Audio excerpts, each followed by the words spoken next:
Assalamualaikum warahmatullahi wabarakatuh.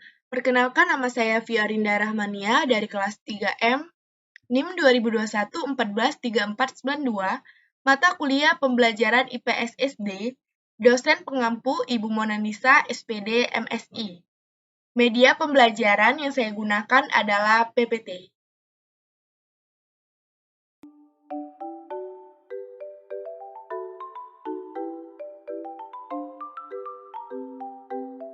Assalamualaikum anak-anak semuanya. Baiklah, di sini Ibu akan membahas materi kita pada hari ini yang berjudul Mata Pencaharian Penduduk Berdasarkan Tempat Tinggal, kelas 4, tema 8, subtema 1. Setiap daerah tempat tinggal yang memiliki lingkungan dan sumber daya yang berbeda-beda, hal itu dapat mempengaruhi mata pencaharian atau jenis pekerjaan yang dilakukan oleh penduduk yang tinggal di daerah tersebut.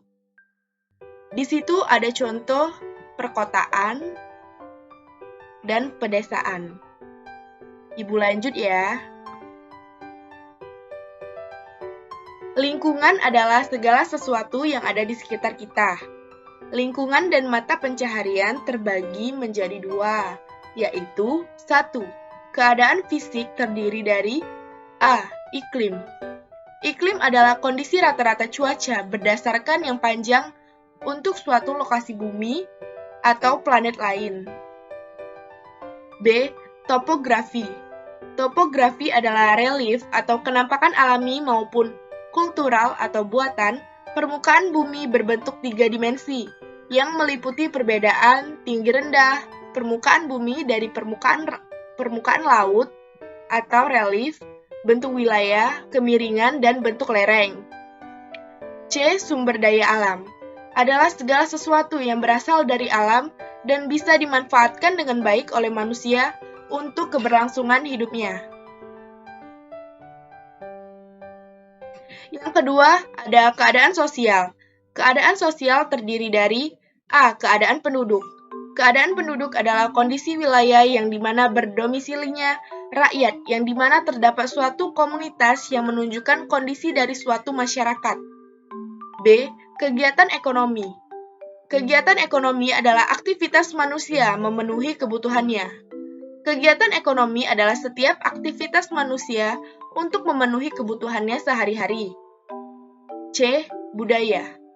Budaya adalah cara hidup yang berkembang dan dimiliki oleh seseorang atau sekelompok orang dan diwariskan dari generasi ke generasi, namun tidak secara turun-temurun.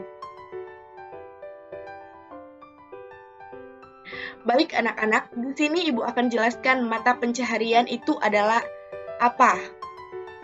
Mata pencaharian adalah salah satu kegiatan dasar dalam kehidupan sehari-hari, guna mendapatkan penghasilan. Dengan adanya mata pencaharian, maka tarif hidup yang layak dapat tercapai. Keadaan fisik lingkungan itu ada yang pertama, pantai, yang kedua, dataran tinggi, yang ketiga, dataran rendah, yang keempat, pegunungan.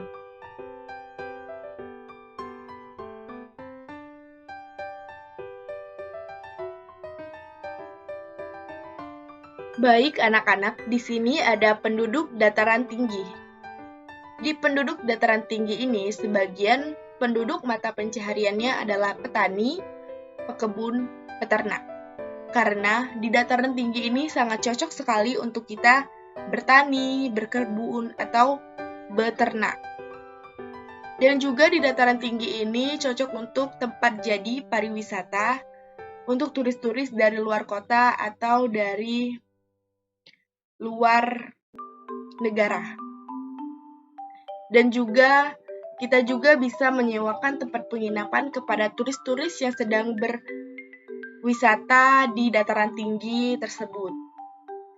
Dan juga kita bisa menyewakan alat transportasi untuk para turis agar bisa sampai ke sana. Itu juga bisa termasuk mata pencaharian untuk dataran tinggi.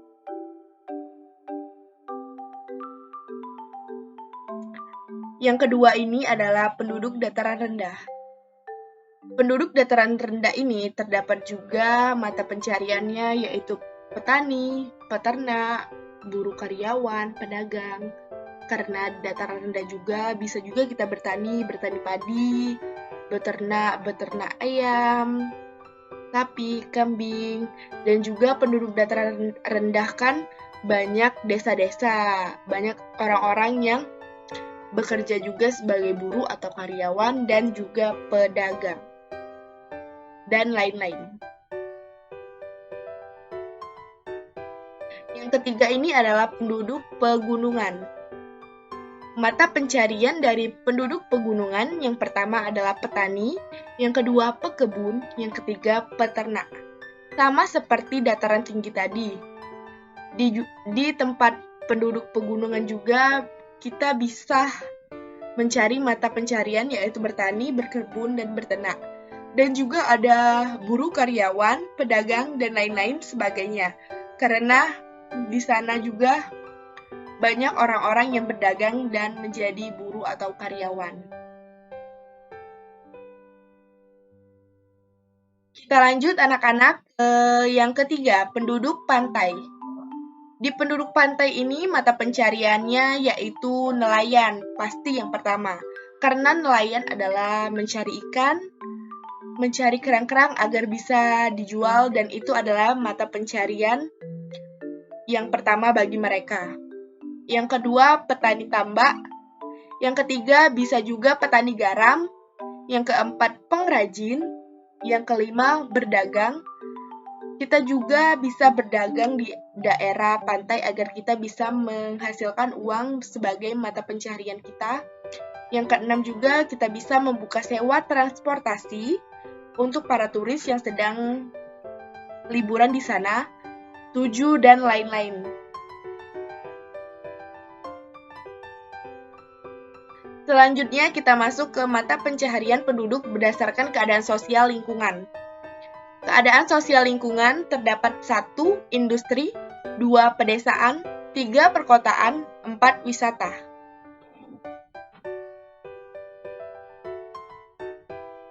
Di pedesaan, penduduk yang tinggal di pedesaan kalau di Indonesia penduduk umumnya sebagai petani. Karena Indonesia adalah kawasan yang agraris atau pertanian, jadi penduduknya bertani tembakau, padi, dan lain-lain sesuai dengan musimnya.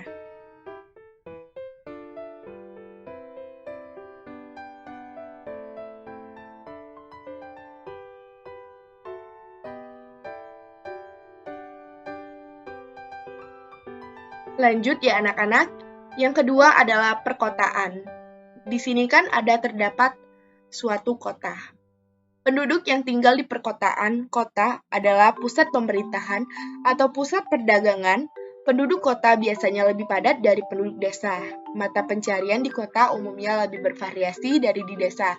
Misalnya di kota mata pencariannya kita bekerja sebagai pekerja jasa, karyawan swasta, wira swasta, pedagang, buruh harian, dan guru.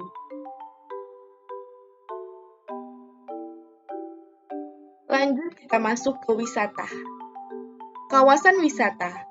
Penduduk kawasan wisata banyak bermata pencarian sebagai pemandu wisata, membuka jasa penginapan, berjualan souvenir, berdagang makanan dan minuman, dan lain-lain.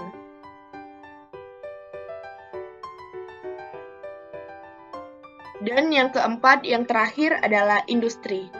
Di daerah industri, penduduk biasanya bekerja sebagai buruh atau karyawan, dan biasa di kawasan industri akan menumbuhkan mata pencarian yang baru. Misalnya, karena banyak karyawan, jadi penduduk sekitar membuka kontrakan untuk karyawan dan membuka tempat dagang makanan dan minuman.